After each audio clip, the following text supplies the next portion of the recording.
everyone, to today's episode of Subscription E-commerce Live. I'm super excited to have Andrew Forman here with us today of Givz. He is going to be talking about how we should be considering dumping discounts for donations. So we'll get into what that means and all about Andrew in just a second, but I want to do my only promotional thing that we do at the beginning of the show and remind you, this is brought to you by ARPU. That's getarpu.com. We provide upcoming shipment notifications that increase your AOV, your LTV, and reduce churn with 2-click upsells and delays. So what I'm excited to tell you about is that also now includes custom messages based on the subscription item in their subscription or the renewal count. So you can start to kind of play out your loyalty programs in your upcoming shipment notifications. Like, hey, it's been 6 months. We're so glad to have you pick a free item.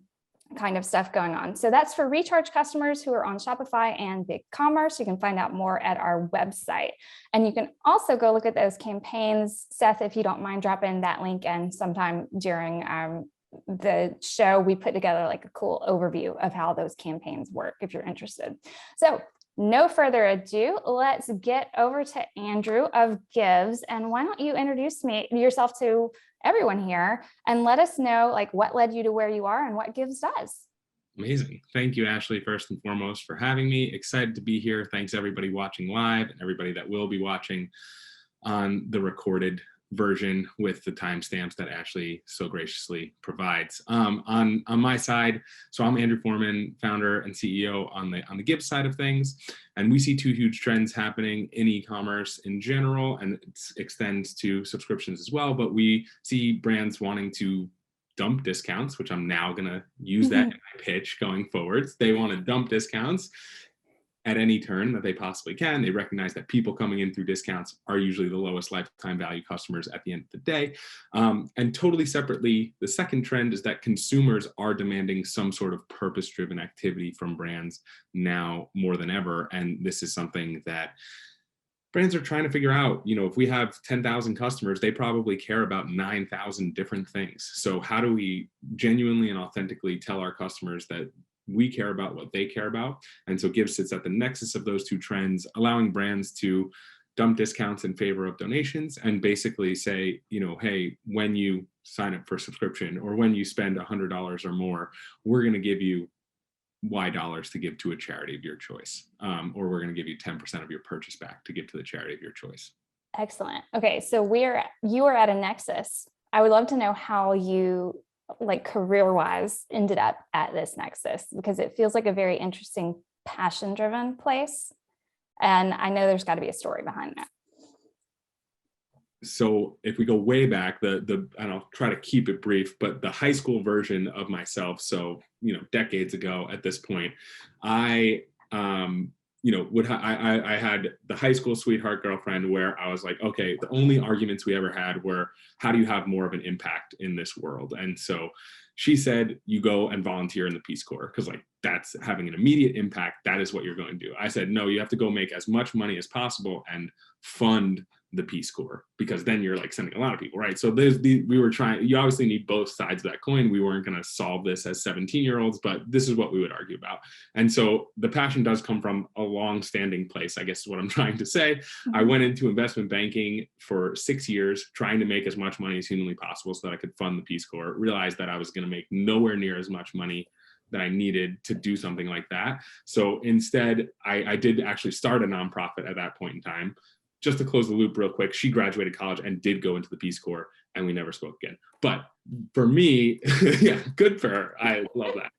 But yeah, that was that. Now I am the treasurer of a nonprofit for 5 years while I'm doing the investment banking thing, trying to think about how can we meld, you know, making money and doing good at the same time. There has to be a way to do that. So I go back to business school. I come out of business school saying I'm going to start a Venmo for charitable giving. And so I was starting actually a direct consumer app where people could donate to whatever they wanted. And as we were going through the trials and tribulations of starting anything up, but starting a direct consumer app up, props to everybody who's listening who has a direct consumer brand in general, there was no way I was going to get there.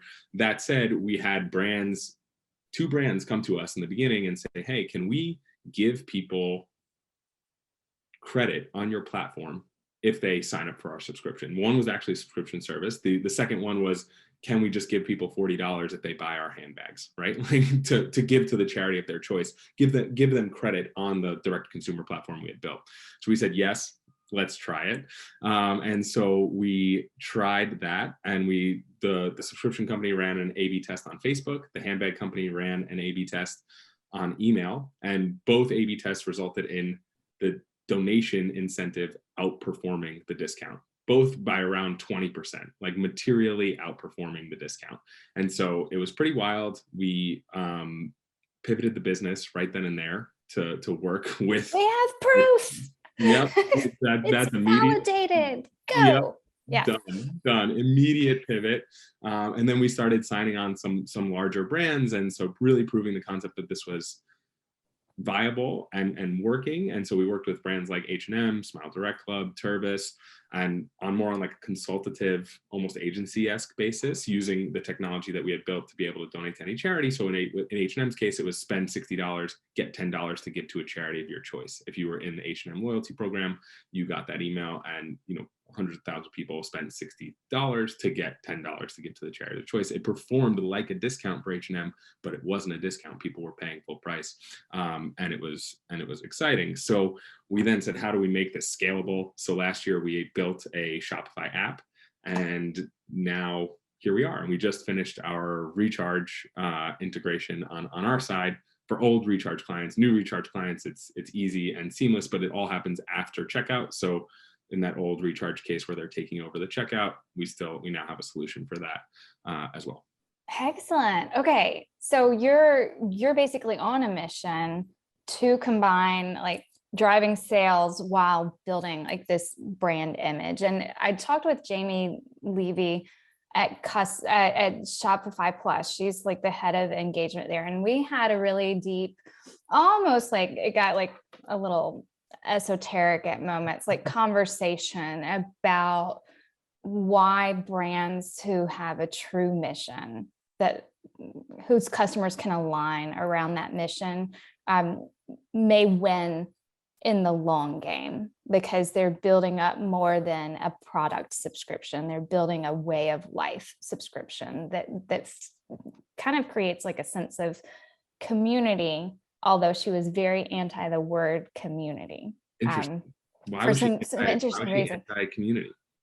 She almost felt like it has gotten overused and become too buzzwordy, and it can mean almost anything. So she tends to focus on connections and prompting reactions, or building out small groups of people, like what we're doing right now. Like we have a small group of people in a Zoom, like a cohort, having a conversation about a thing and learning from each other, versus like a very structured, we are a brand with a Facebook group and you have to come in the Facebook group and be active every so often to get the deal.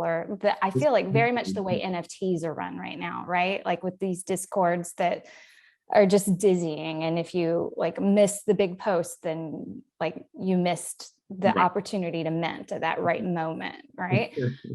So, but what's interesting is we talked a lot with her about why you need a mission, why you should have like why as a brand your mission should be more than to make money off of customers, right? Like that people buy from brands they trust and they align with, et cetera. So I kind of wanted to hop topics, because I know this was our third one, but I wanted to kind of get your take, because that is one of the topics we proposed to talk about, which was how social good could be woven like authentically into a brand. Yeah. And so kind of take me on a journey of what that means for you, or has meant for the brands that you work with.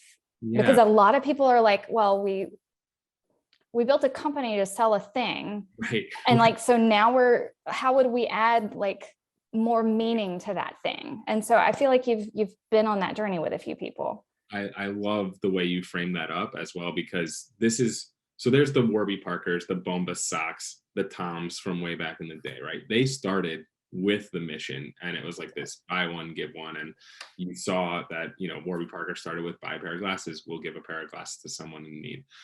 Buy Bomba socks, we give a pair of socks to a homeless person. Buy Tom shoes, we're donating a pair of shoes. as you've seen those things play out over time, those are household name brands at this point, right? They definitely won from that, building that mission so early on. They launched with that. But then you see Tom's actually pivoting now because they ended up going chapter 11 at some point, because they sent, they kept sending shoes to this one place, and the place was like, hey, we don't need any more shoes, right? Like this, it was a good selling point, but at the end of the day, now when you buy a pair of Tom's shoes, you get an option of 6 places, of 6, causes that you want to support, that you can now choose from that.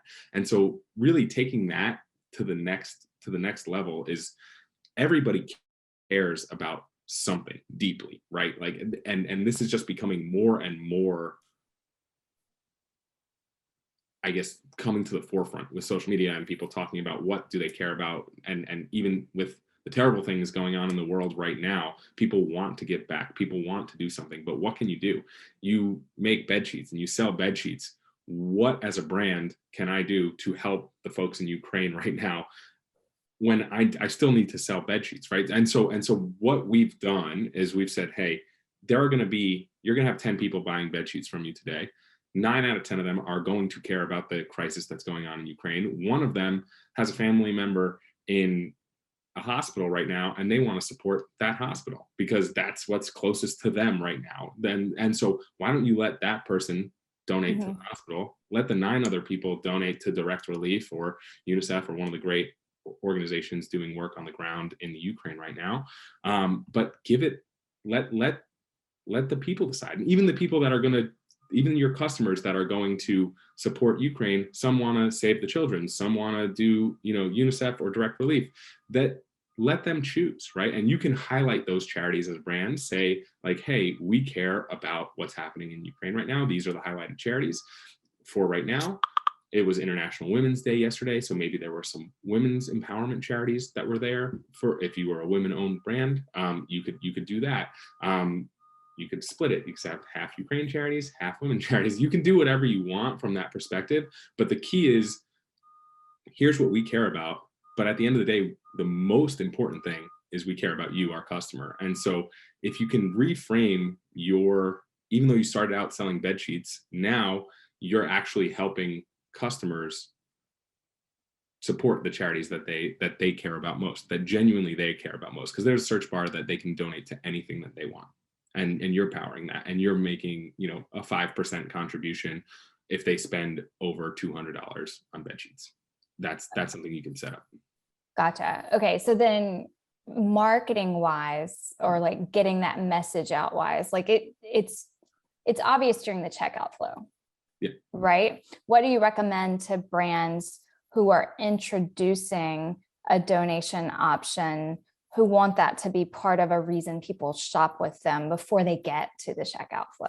Yeah. So let's say you are a brand that you've always been thinking about, how do I weave in social impact in a genuine, authentic way? I've thought about it before. And right now, you don't want to be seen as opportunistic with what's going on in Ukraine. So you're not going to want to say like, hey, spend $100 or more right now, and we'll give you money to give to Ukraine. Like, if you're going to jump in at this moment in time, it's got to be hey, we're donating 5% of all of our sales to the charity that you choose, and we're highlighting Ukrainian humanitarian crisis charities, right? Like that's the message to jump in. If this was the straw for you, where you're like, hey, I need to do something, that's an easy way to step in. Now, if this were 3 months ago that we were having this conversation, I would be saying, hey, starting Jan 1, weave this in and say, let's say average order value is $50. Say spend $70 or more, we'll donate 5% of the purchase to the charity that you care about most. And so that is clearly a sales tactic to get people to add items to their cart. So I'm excited to talk about how we can actually weave that in with ARPU in particular. But it's an incentive that works, right? Because people, they're at the $50 spend right now, and maybe they got free shipping at $40. They're now at $50. They got their free shipping, but they're like, oh, if I just add one more item to my cart, I'm going to get money to give to any charity that I want. That's actually pretty cool. And so it's all the standard marketing tactics, right? So it's social posts, it's having a block in your email where actually we've set up now on our website, you can go and get resources to send an email. There's even some social assets that you can use, some banners, and a lot of our brands now have like a standing, I don't know what to even like call it, like a block at the bottom of their emails. It says, don't forget, when you spend $200 or more, you get $25 to get the charity of your choice. And it's just a standard block at the bottom of the email that now, by the way, because they've been running it for 3 months, when something like this happens in Ukraine and things like this are unfortunately going to happen, now you change that block to say, hey, you know how you always get $25 when you spend $200 or more with us? Now, for this next month and for the foreseeable future, 10% of all sales are going to go to the charity of your choice, just because of what's happening. Okay, so you basically begin to educate, is maybe the better word, your existing customer base and your new customer base, that this is a thing that is important to you as a brand, and weave it in a very organic, like, hey, we've added this thing now. Right. Now when you buy with us, when you spend $100 or more, you get 10% back to get to the charity of your choice. Gotcha. And now your existing customers like, whoa, this is a cool thing that's new. And your new customers like, this is a brand that actually cares about me. Yeah. Okay. And the most important thing for me, coming back to that high school version of myself where you need to make money, if this lifts average order value 20, 30%, which is what we're seeing, then it becomes a no-brainer, right? Because you're like, hey, I want to lift AOV anyway, and if I end up donating a bunch of money because of it, great. It's a win-win. Okay, excellent. So now I'm going to back up, and we're going to like talk about discounts and on that first order, and kind of, we've had a few people come on here and talk about just like why you should not be blasting someone on your website with a pop-up first thing that says, here's the discount code, or give us your email, we'll give you a discount kind of approach, basically because you are then telling them our product is not worth what we say it is worth. It is worth this discounted amount, and they will always consider you a discount brand from that point forward. So we've kind of got a context for why they can be detrimental, right? And then I have some interesting things I want us to hit on because of subscriptions and the discounts that are typically associated with subscriptions. But first, I want to back up and go like to one-time orders and how discounts on the first-time order can decrease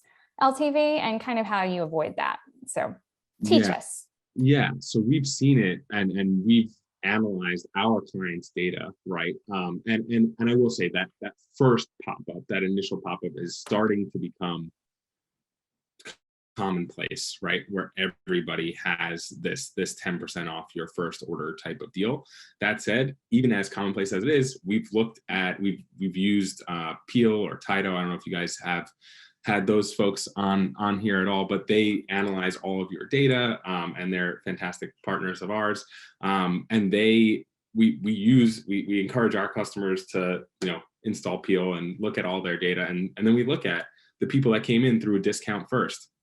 Consistently lowest lifetime value customers, right? It's just over and over again, they spend the least over the course of the past 3 years or whatever it may be with the brand, as compared to somebody who came in from a full price purchase. And so one of the things that we are figuring out now is, hey, if you can encourage full price purchases, right? Consumers don't have, there's a disconnect, even though we're thinking about it as a discount replacement.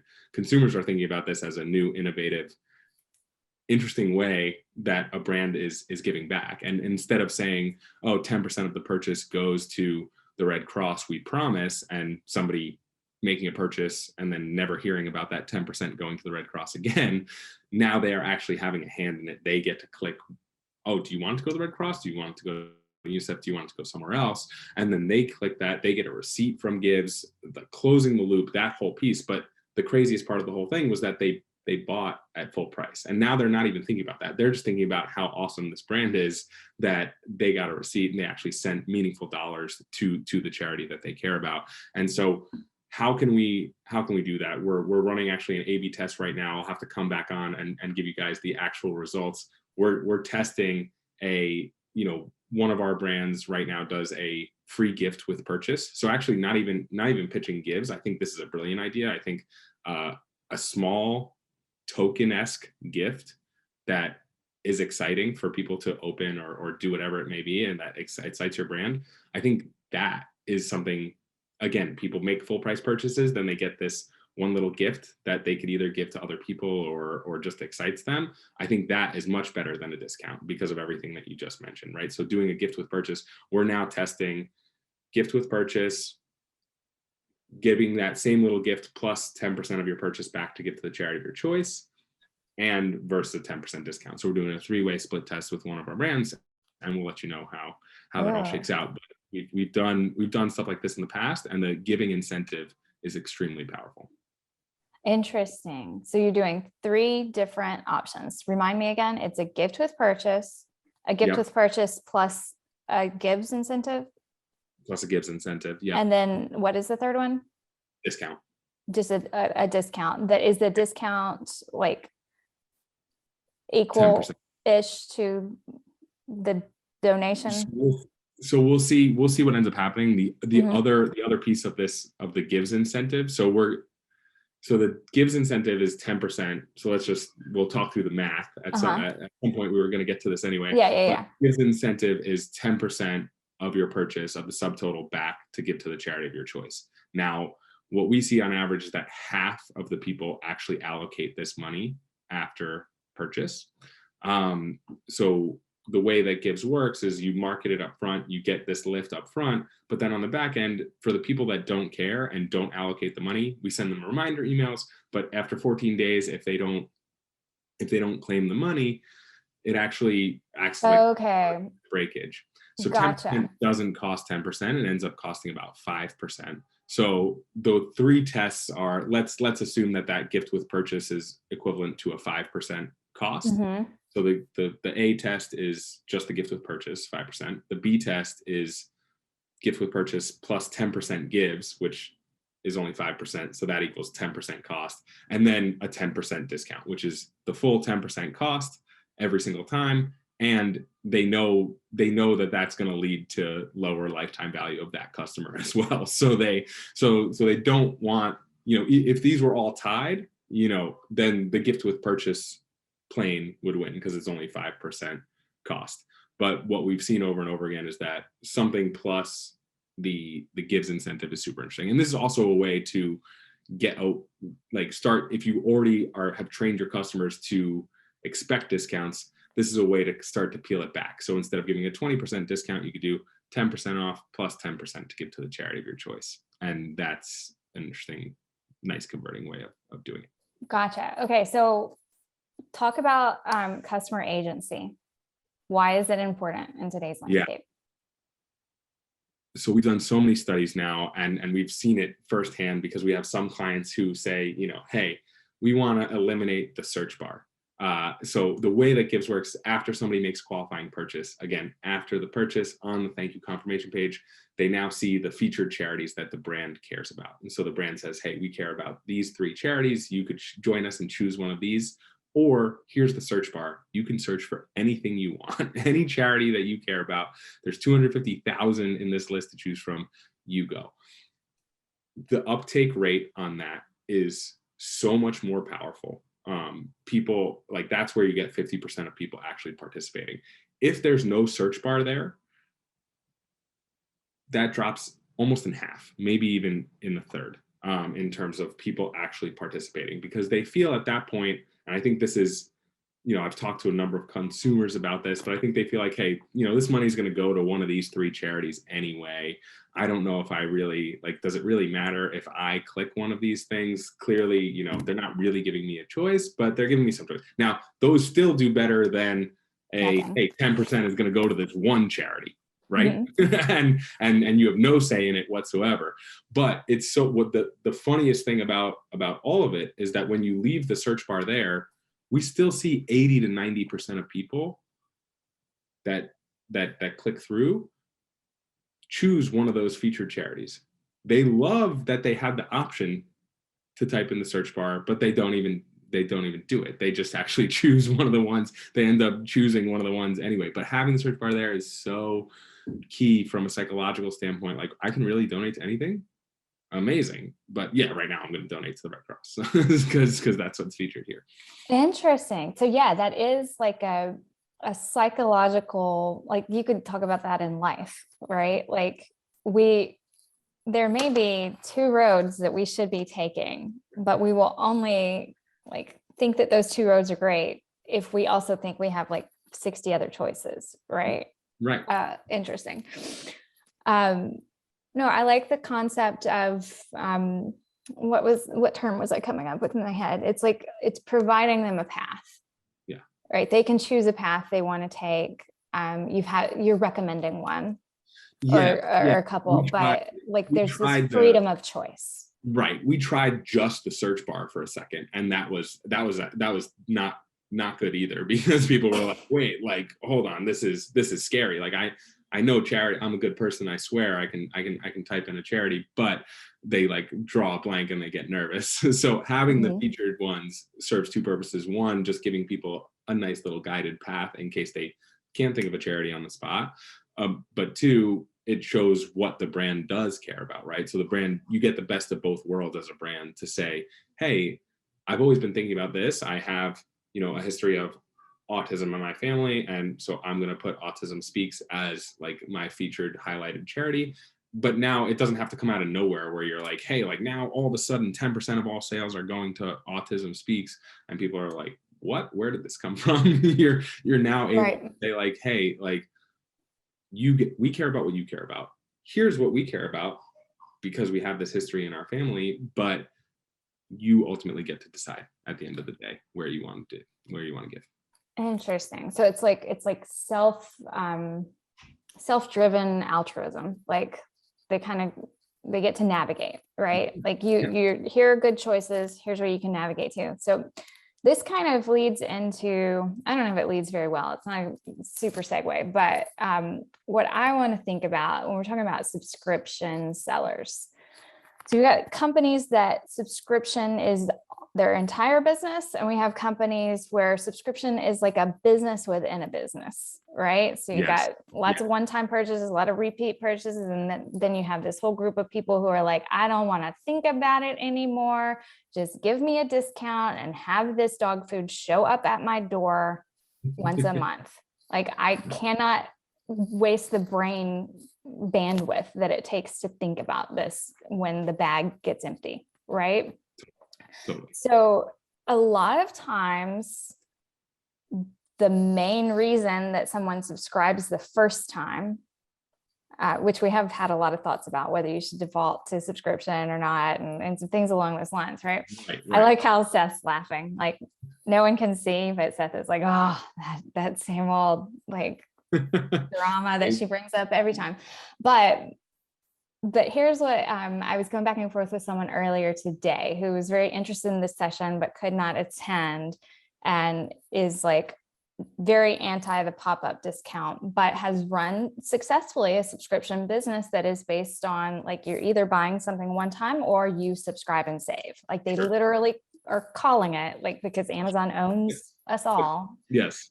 And it's your subscribe and save program, right? And so I was like, well, maybe it's like subscribe and save the world. Love that. And so I want to kind of get into where you think replacing discounts works within the subscription selling piece of a business, because I can see the flow very easily in my mind on a one-time purchase. Yeah. But I wonder if you've worked with merchants who have ditched discounts and brought in donations into their subscription selling, and how that would work. I mean, I feel like we're on the precipice of something, right? Where people are testing different things. So I'm super curious.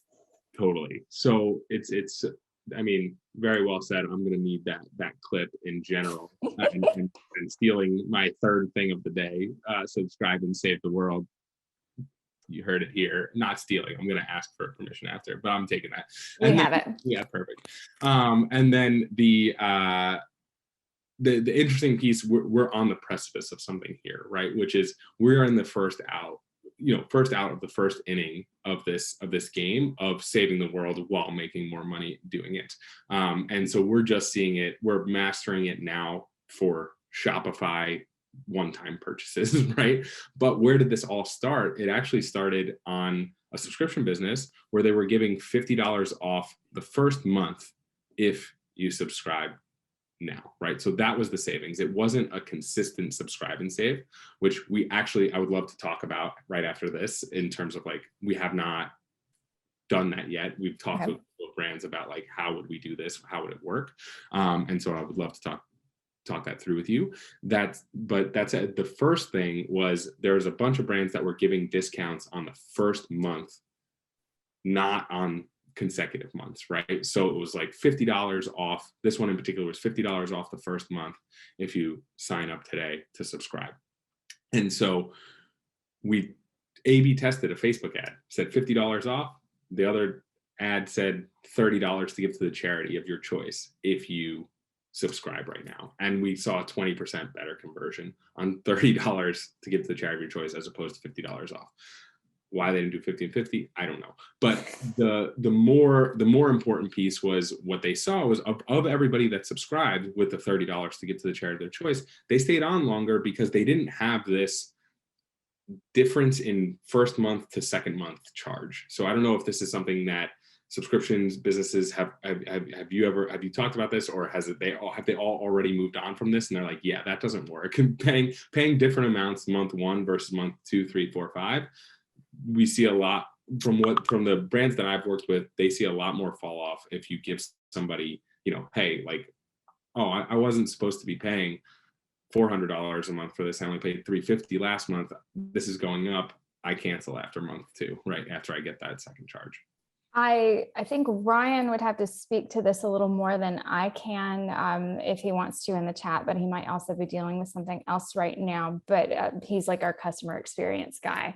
I know that we have, and it just seems to be like a hit that subscription sellers are willing to take, which is like, get them in the door, get them subscribed. This is the discount you get if you subscribe and save, but that people tend to subscribe in a stage where they might have just been a first or a one-time buyer, but they're doing it for the discount. So there's a potential that the reason they churn is not the product, it's because they really didn't want a subscription in the first place. They started a subscription.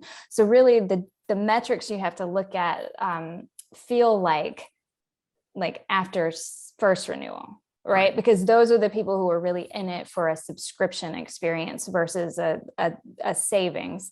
Totally.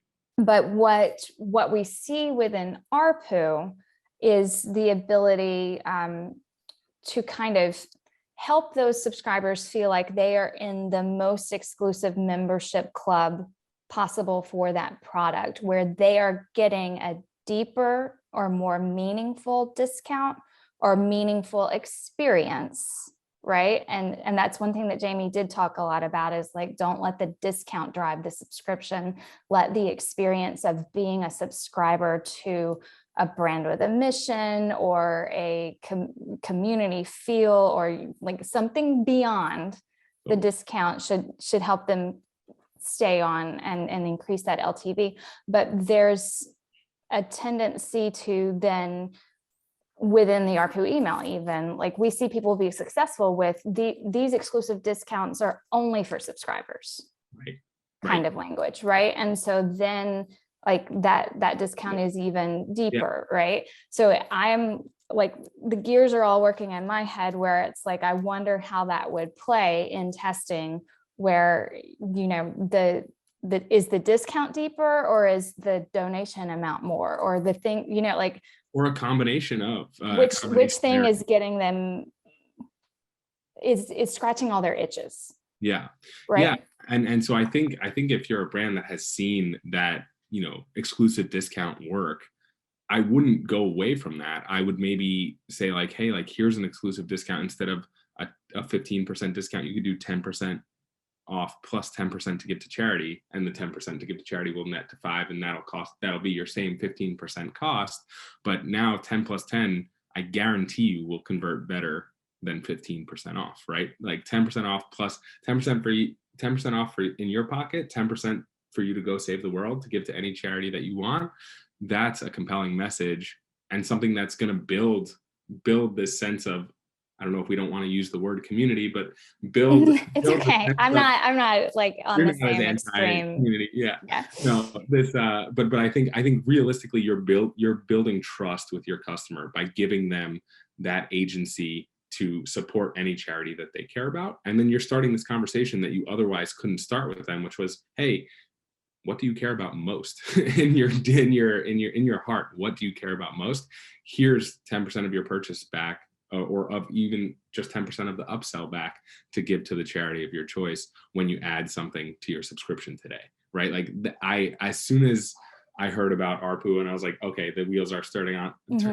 In my head, we've already talked to a couple of our subscription brands about like, hey, when you reach month 6, let's say you have a lot of drop off between months 5 and 6, incentivize people. When you reach month 6, you get $30 to give to any charity that you want, knowing that only half the people will take advantage of it, and it'll be $15. But if that gets 20% more people to stay, massive, right? And so I think that's the piece that we haven't even tapped here. Yeah, it feels right. Is the right word ripe or rife? Yeah. For testing. What's the right word there? I feel like you use either one. Is it rife? Right? Is it ripe? I think ripe. I feel like rife has like a negative connotation. Yeah. Yeah. Well, I mean, it could get negative. I don't know. But okay, so I think that is the place where the playbook needs to be tested. Like, let's stress test some things and like learn.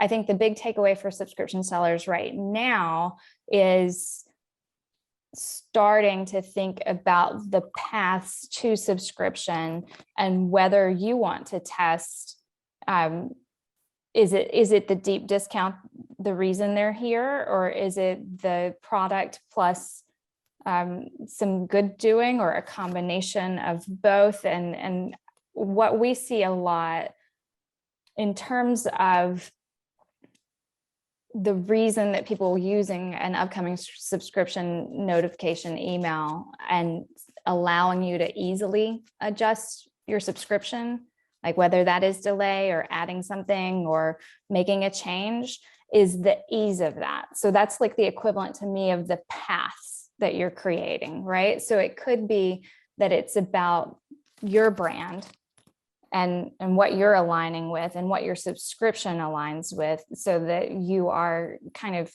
considering whether donations is a part of this, and how would you introduce that? Because you could technically introduce it to one cohort and watch how they engage with it, because of the ability to customize messages based on renewal counts. So you could just kind of start with people who are on a first renewal and bump it through and test it out that way. So then we've delved into a little bit of the math, but I feel like I'm a visual math learner. And so when I hear math, I visualize it, but then I probably need to hear it like 2 or 3 more times, right? So you're not alone. If someone is considering donations, let's like pull subscriptions out of it and let's just kind of make it apples to apples, right?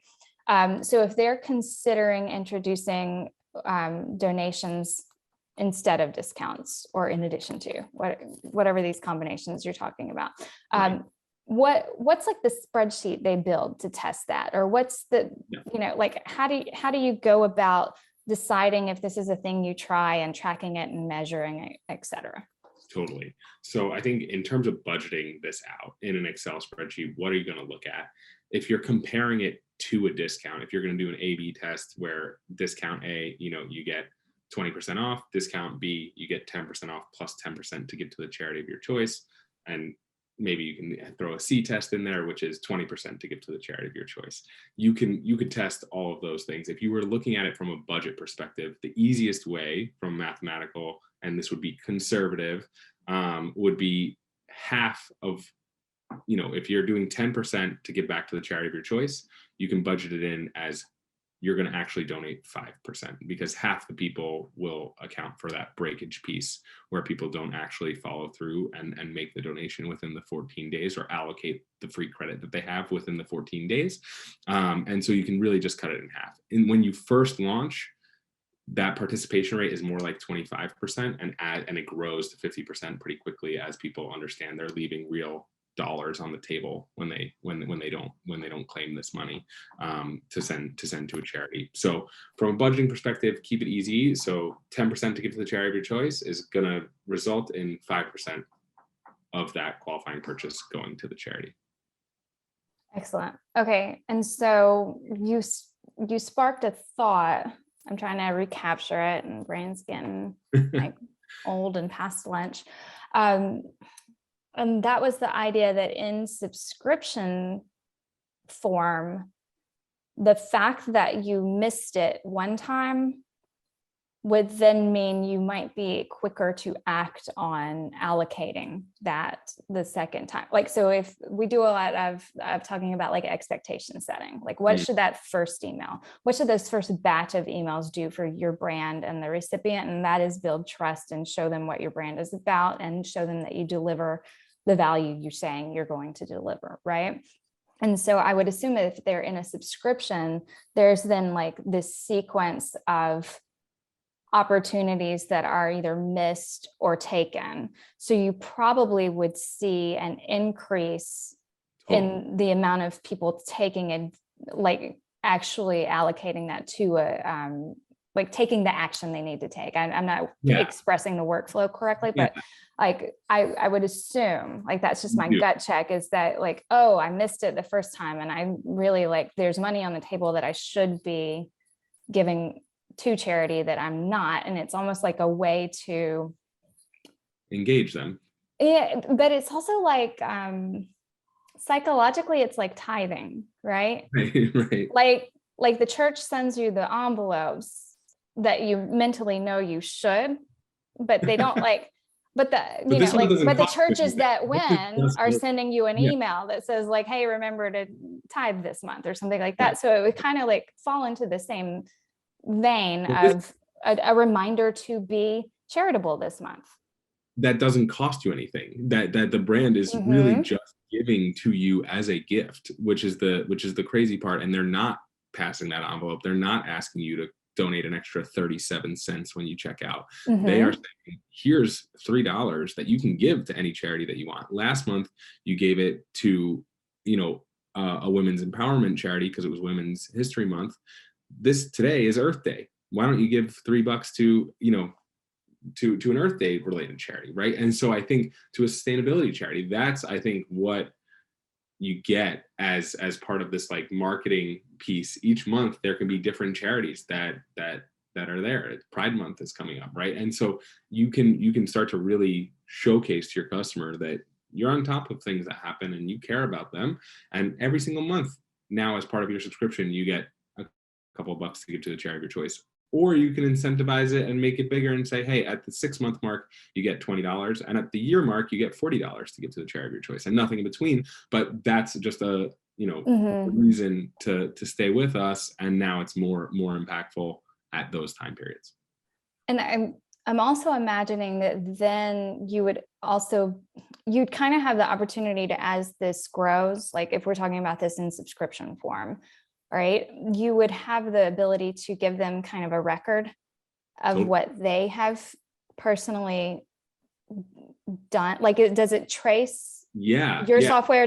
Would it tell me if I've used Givz with this particular brand month over month? Would I be able to like access the total amount thus far that I have contributed? So you're walking down our roadmap. We don't have the capability for you there yet. That said, we do have that for the brand. So the brand have that and send you an email. You're a part of this thing that we've done. Well, and not only that, the brands can send it to you specifically and say, Ashley, look at what you've donated to from us, right? So they don't have access to wherever else you shopped within the Givz network, but they could say, Ashley, look at what you've donated from us, and you were a part of this much larger thing, which was all of our customers giving to all of these different organizations. Right. And then you have that opportunity, like if there's obviously a dominant organization that brand is funding, to then pull in, which I used to be in church tech software, but the way to get people motivated around missions was always to tell the story and the update status of the mission, right? So then you would be capable of, like, if it is like Women Against Child Abuse America, that was like a sorority philanthropy project for us, right? So if it was that particular project that is getting like 75% of the funds, then it's like we should be telling the progress story of where these dollars are going in our messaging to people who are in relationship with us, who are subscribing and then making that choice on a monthly basis.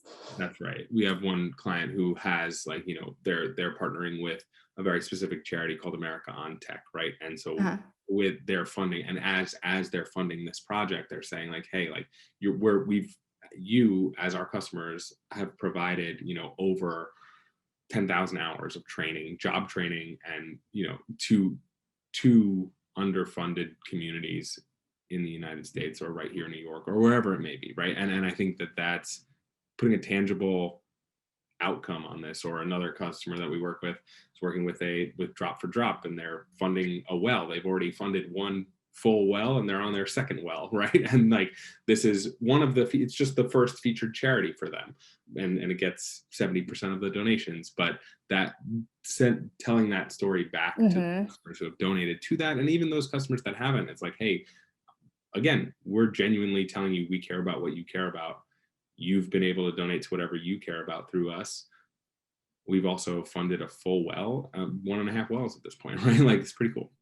Okay, so here's an interesting thing that just triggered, and then I will wrap us up because I know we're getting close to time. But that triggered this thing in my head where, if you have the data to look and see what charities your customers are choosing, it's telling you a lot about who buys from you and what, right? Like, because you're saying like what they care about, but I would say you can take that further, especially if you are unsure of your brand's mission. Totally. And kind of be for like the people who buy from you, right? Like, this is who we serve. So how can we incorporate that more into our brand and our brand's mission, beyond the, hey, you've got like a big buffet of charities you can give to, which we will still give you, but we've recognized that the things that are most important to you are these issues, and kind of building out segments around that even. Totally. So we've started on the segment side. We've just built integrations with, the Postscripts and the Attentives and Klaviyo's of the world, to basically say, like, hey, like, these are all the people that donated to environmental charities. Do you want to email or SMS them and let them know that they can make another qualifying purchase and donate to another environmental charity? Excellent. Yeah, because you know what they like, right? And this is not a selfish, what they like. This is we know what would make them feel good. Like, we're giving them opportunities. So the last thing I wanted to hit on is just kind of a quick, if someone is here and they are subscription selling on Recharge, you do have an integration. So would the first recommendation you would make be to set up maybe a split test and see if more, like what the metrics turn out to be between offering a discount for first subscription versus a donation opportunity with first subscription? Yeah, if you're able to set up that split test on your own, if you want to talk to me or anyone on my team about that, we've done this hundreds of times now at this point, so we're happy to to chat about how to set that up.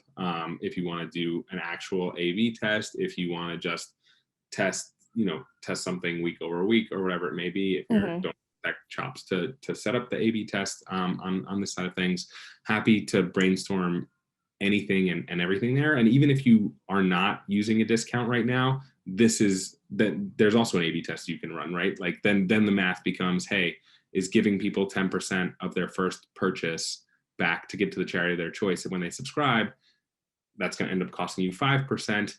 Do you get the incremental value of people subscribing, right? And how much does that, is there an increase in and there's a clear math equation to be done there. And what we've seen over and over again is that the math works, right? And that's my whole goal, is to be able to say, you are leaving money on the table as a brand by not donating. That's my whole goal. Okay.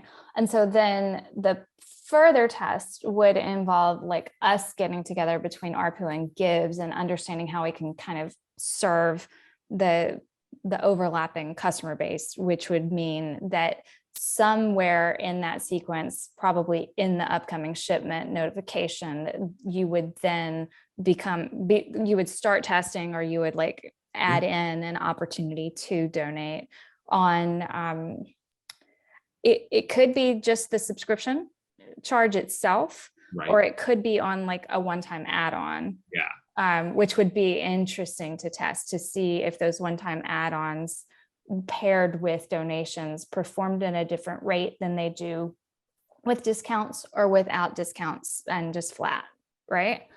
Perfect. Okay, so we've got all in our head what could be tested if we were integrated.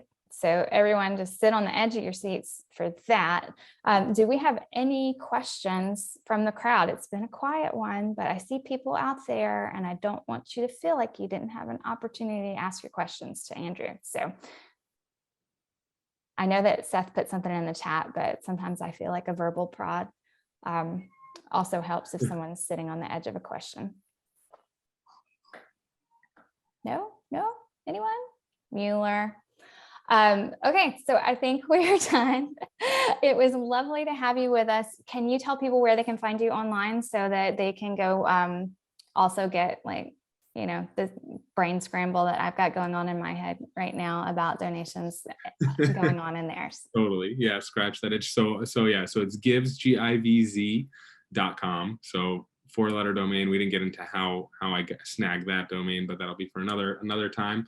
But Givz.com, Givz.com is our website, at Get Givz on all the major social channels, Givz on LinkedIn. I'm Andrew Forman, so Andrew, ANDREW, at Givz.com, Andrew at Givz.com. Feel free to just email me any point in time. Would love to chat, brainstorm, set up a demo, whatever it is that you want to do.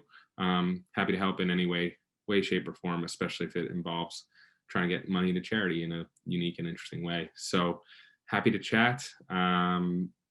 And thank you so much for having me, Ashley. This has been great. It was a pleasure. I love it. I love these sessions because they just feel so casual, and I love asking people questions. Let's get down to it. It's been great. Thank you. I do. You can ask Seth. I love asking questions. All right. Well, we will see you all in 2 weeks' time. I am going on a cruise between now and then. So, hopefully I'm back and safe and everything. And we will be having Brad Hoos on.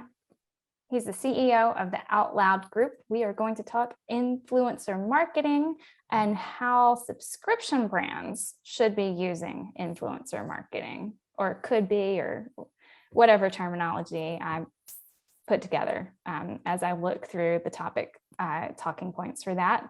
After that, in April, it's almost April, people, we have Nikki Elbaz, which I'm hoping that's how you pronounce that, who is an email copywriting expert and is somehow connected or had been on a show with, I don't know if anyone remembers John McDonald of The Good, who came on with us several weeks ago and did like a audit of a subscription flow through a site.